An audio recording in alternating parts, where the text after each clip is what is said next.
Titans going one way, that's into the gutter. Jaguars on the climb. So logically speaking, you say, well, the Jaguars are going to win. Logic doesn't always work in gambling. Hey everybody, I'm Brandon Tierney. This is Week 18 to Put Your Money Where Your Mouth Is, brought to you by BetMGM. Now, pretty simple. Each week, two of the internet's sharpest sports minds compete against each other to make you a little scratch. We'll find the best bets for Week 18. I'll decide who earns the cash, and at the end of the show, we'll make one big bet for Sunday's Lions-Packers game. And by now, we're obviously all aware of the horrific injury to Damar Hamlin. We're rooting for you. We're praying for you. Obviously, this transcends the game, so prayers up, my man. All right, let's meet the competitors. First up, she's from the Grand Canyon State. It is Lauren the Bettor. Lauren, what's cooking, kiddo? How are you? Good. I'm happy to be here. Thanks for having me. Absolutely. Ready to beat this guy above you? You gonna smack him around or what? We'll see. We got some stuff to play for, so yeah, I'm motivated. Yes, we will divulge what we're playing for in a moment. And of course, the guy that I referenced, my FAN teammate, you see him on SNY, Sal Licata. He's been on the show before, and we thought enough to barely bring him back. Sal, what's going on? I sucked last time. I'm hoping to have a little bit of a better showing than last time, BT. All right, well, if you suck again and you lose, let's find out what you're going to have to do. What are we playing for today, guys? All right, so the winner is going to pick a bet that the loser has to make against their will on wild card weekend. Some kind of crazy bet that we come up with. Winner makes the loser pick that bet on wild card weekend. I like it. And Lauren, you're okay with those open-ended parameters? It could get a little dicey. He can lure you into something pretty sordid. I don't know. You know what? That comes with the territory of being a bettor. Like, this is the competitive nature of the business, so I'm good with it. I like it. All right, let's go. Let's rock it. Here we go. All right, guys, here we go. We called it Quickfire, so pretty basic. I'm going to throw some questions at you. Pretty easy lifting, and then based on the answers and the questions, different denominations of money, you guys can earn some cash here. This one's for $30. So right now, according to BetMGM, which team that has not yet made the playoffs currently has the shortest odds to clinch a playoff berth? All right, Lauren, first up, what's your answer? Niners. I don't know. Sal, I don't know. I mean, maybe you should have had a rougher bet. If this is any indication of how it's going to go, I think Sal might crush you. It's the Niners. BT, will you stop putting the pressure on me? Packers would be my guess. Wow. All right. So, Lauren, interesting way of answering. Sal, a little more succinct, a little more direct, but yet both are incorrect. The answer is actually the Jaguars at minus 330. All right. So the Jags minus 330. No blood on that one. All right. Now we move to $40. Sal, you're up first here, bud. For $40, which of these things is closer in number of years? The year Jamar Chase was born or the year that Tom Brady's eligible for Medicare? Sal. I would say Brady to Medicare would be my guess there. Okay, he's getting a little old. Probably not a bad guess. We're all getting older. Not a bad guess. So Sal goes for Brady. Lauren, which way are you going? I'm going with the Brady, too, based off the question. Yeah, I mean, he's kind of hid the gray beard up until this year. When that's popping through, you know he's inching toward Medicare. The answer is Tom Brady. He's actually eligible for Medicare in 20 years. Jamar Chase, he was born 22 years ago. Still a young pup, Mr. Chase. Brady, not so much like the rest of us. $40 each. Good job, Sal. Good job, Laura. And Lauren, as we get some money going around the board here. Now, this one is subjective. There's no right or wrong answer yet because it hasn't happened. So it's up to, my determination, which one I tend to agree with. So for $45, which head coach gets whacked first? Lauren. I think it's Lovie Smith. I think he's getting that call in a couple weeks. That's Lovie the Smith. third head coach for Texans in 3 seasons, but I think Do interims count here, BT? I mean, Jeff Saturday. No. All right, so if it's not Saturday, who I think will be the first to go, I'm going to go Cliff Kingsbury. I mean, the Cardinals have been so disappointing. They have been a mess. And look, I know the owner, was in favor of him and getting rid of Wilkes and Rosen in one fell swoop and going with Kingsbury and Murray. It has failed. They have regressed since this first year. Kingsbury, to me, should have never been hired. He should be the first guy out. You know what? I don't do this too often. Guys, I think I'm going to throw 45 each way. I'm going to split it down the board here because I understand both where you're going. Kingsbury's been a disaster. He's gone. That has not worked out. He didn't get Murray going. Now Murray's hurt. Team's going nowhere. He's going to be gone. I agree, Sal. And then Lauren, you know, when you look at the Texans, first overall pick, going to take a quarterback. You want to initiate that plan right away. There's no need to belabor this. So I think both will be fired immediately. $45 a pop. All right, guys, a little different slant here. The first one to name the current NFL quarterback based on all the clues I give you, you will get some money, and this one's for $50. Number one clue. He's been on 6 different NFL teams. Been a pretty transient existence so far. Anybody have a shot? Anybody know? 6 different teams right away. That kind of limits the field. Anybody? If you don't know, it's all right. We'll keep going. Nothing yet? No. Okay. Number 2. He was taken in the same NFL draft as Devontae Adams, who's a terrific receiver, as we know. Lauren, Sal, anything resonating yet? Nothing yet, no. Okay, all right. See, this is how I feel felt in school back in the day. Nope, nothing yet. Nope, can't help you, teacher. Number 3, and now this, we got to get a little answer here, maybe. He used to be a Cardinal, but not in the NFL. Only a couple of colleges have that. I mean, come on, it's a good clue. Anybody? I'm trying to think what schools that even is. Stanford, could be Louisville. Huh? A couple guys come to mind, but 6 NFL teams, a lot. Yeah. I get it. I get it. I'm going to give you one more here. In his career, this should be the one. The only team he started a full season for was the Minnesota Vikings. So, bunch of teams, Cardinal in college, played for the Vikes. Lauren, first up. It's not Kirk Cousins, I'm guessing. Not Kirk Cousins. No, it's not. I don't know. Kirk Cousins. He played at Michigan State, not the Michigan State Cardinal. Come on, Licata. Is it Case Keenum? I mean, I have no idea. It is Teddy Bridgewater, Louisville Cardinals. The backup quarterback screwed me up. Yep. No, you know what this is? A little violin. Get it out. I'm hearing excuses. That's a bad one. We should have gotten that one. Well, as you guys know, we bear no expense here on the show. We've got the highest level of production, absolute highest level. So, Sal, here's what's going to happen. I'm going to spin this wheel, and based on the team that it actually lands on, your responsibility is to name 8 players under 30 seconds on that team. If you get it, you get $60. If you can't, Lauren swipes in with the steal, $60 her way. All right, Licata, you ready for the spin? I think so. Let's see. This has humbled many people. It's a tough gig. Now, again, Sal's going to have to name whatever team this falls on. 8 players in 30 seconds, and if he can't do it, the Giants would be too easy. The Eagles. If he can't do it, Lauren steals the money, which is $60, by the way. 30 seconds on the board. Go ahead, Sal. What do you got? Hurts, Minshew, Sanders, A.J. Brown, Devontae. Where are we at? That's Devontae 5. Smith is 5. You got 5? Shoot. 15. Scott.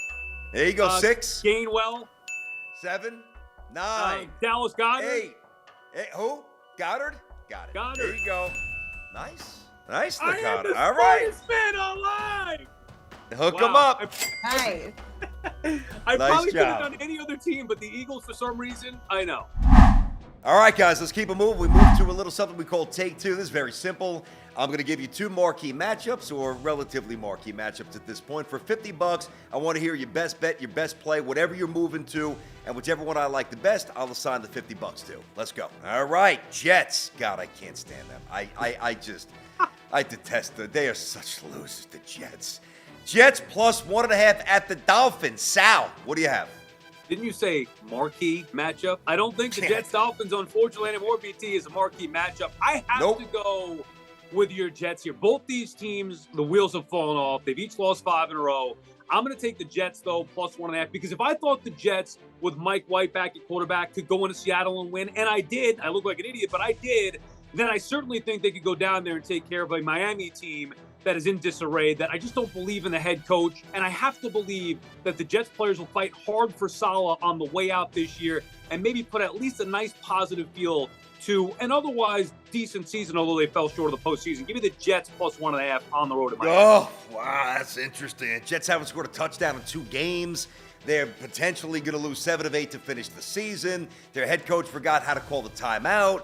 The second overall pick has been banished to the JV. I mean, wow, the Jets, that's a gutsy call, Sal. All right, Lauren, Jets, Dolphins, you see it a different way?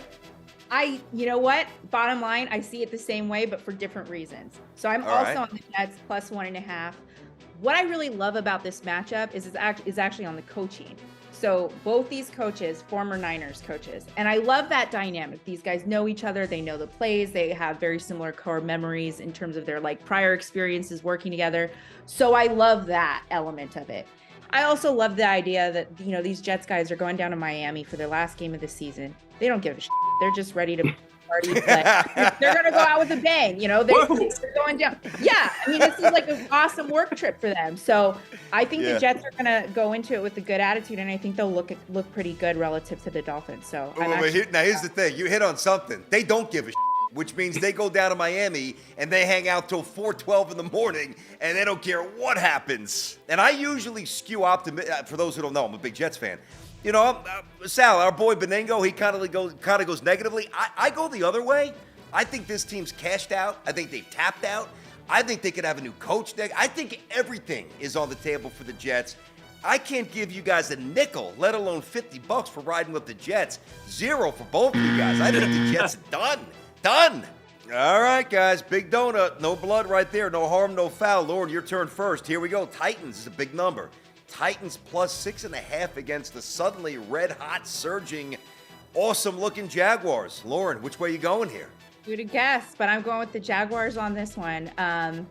Look, the Jags defense has come together at points, particularly in big games. So early on the season against the Chargers and the Colts, and then most recently back-to-back outings against the Jets and the Texans. I mean, on top of that, you got Jacksonville's balanced approach to run and pass lately. And then Trevor Lawrence, like most likely emerging as this winning quarterback in this winner-takes-all division matchup. I think that, you know, we're going to continue to see good things coming out of Sunshine. I feel really good about the Jaguars on this game. So I'm on them. Yeah, I think it's pretty clear the Jaguars are the one that's ascending, where Tennessee is obviously stagnated. I guess, Sal, and I want to hear your answer here, obviously. I guess my only concern, if I'm touching the game, is while the Jaguars seem to be a much better team right now, do you trust them enough to hand over 6.5 points? Is that too much for you? It is too much. I'm with you, BT. And logically speaking, it's impossible to argue with everything that Lauren said. The Jaguars are clicking. They could run the football. Lawrence has been great dating back to that Dallas game. They've been on the climb. They clearly are a team that's on the rise. And right now, you look at these two teams, Titans going one way, that's into the gutter. Jaguars on the climb. So logically speaking, you say, well, the Jaguars are going to win. Logic doesn't always work in gambling. It's on the road against a team that's on the climb. I get it. Tennessee, though, still has toughness, and until I see them get eliminated, I'm gonna roll with them. I'll go down with the ship. So give me the Titans plus 6.5. I think it's a pretty good assessment, Sal. I'm going to give you the 50 spot on that. But let's say you have, I don't know, $200 laying around, a little spare change after the holidays, gift cards, whatever. Would you actually be so brave to go money line? Would you put your money on the money line with Tennessee or no? I probably wouldn't, but I put it this way: I'd bet the Titans money line before I would bet the Jags minus 6.5. I tend to agree. All right, so Sal, if I have this right, Sal is up to 195, Lauren at 85. Is that it? Lauren, do you have a push in you, or is this going to be Mercyville here? Come on, Lauren. Hey, the last couple were subjective. I will say that. So that's true. That is true, actually. That's true. Well, you're not saying based on familiarity that I'm giving Sal extra leeway here, are you? I didn't say it. If you shave your head, then maybe BT would give you more points because we're bald brothers. So I'll be That's right. Yeah. Yeah. All right, guys, quick scoreboard update. Sal with a lead, but not insurmountable. We've seen that happen before on the show. 195 for Sal, 85 for Lauren, and we move into the big one. This one's very simple. Take whatever you want to your bankroll and find something within the game on Sunday night. One big bet, Lions, Packers. Could be anything. Split it however you want. It could be multiple bets, parlay, whatever. Something good. And then obviously whoever has the most money come Monday will be crowned the winner. So let's rock. Let's go with Sal. You're up first. I want Lauren a chance to punch back late. What are you going with here, Sal? PT, I like the Lions in this game, and I'm going to go, what do I have, 195? I'm going to go 100 of that 195 on the money line for the Lions. I think they're winning this game. We talked about before teams on the climb. I know the Packers have been great here. It's a different feel for Detroit. I think they're in the right mind frame right now. They had their little hiccup against Carolina. They bounced back in a big way against the Bears last week. I think the Lions are going to the postseason, and I think they're doing it by beating the Packers on the road to close out. Give me 100 on the Lions money line, and then I'll take the rest of it, the 95. Give me on the plus 4.5, just as insurance, just in case they don't. I love them plus 4.5. So 100 on the Lions money line, and then 4.5. I'll go the rest of the 95 on that. Little hedge action never hurt anybody. I know where you're coming from. I got you. All right, Lauren. He likes Detroit, which has been said by basically nobody in existence. But I don't know that he's wrong. The Lions look pretty dangerous. What do you have, Lauren? So, side note, I like Green Bay for this game, but the big bet that I'm going to do, and I'm going to bet the farm on it, under 49.5 points total game. Ooh. Here's why I don't like Detroit in this game, because I have liked Detroit this season, and I have not really liked the Packers this season. So, like, this is a little bit against my grain. But I don't trust Jared Goff in this spot, in this climate, and I can't depend on Mason Crosby to make every single kick or extra point here. So that's why I'm leaning towards the total being under on this one, and I think there's just more upside from a betting perspective. So that's kind of the rationale there. Actually, in my little, very proprietary model shows Green Bay's winning 26-21. Do you have words that we understand? Proprietary model? What are we talking about here? The economy? I ain't sharing the magic to my sauce, but that's where I'm with it. Yeah. Okay. All right. So we got Sal rolling with Detroit. We've got Lauren going with the under.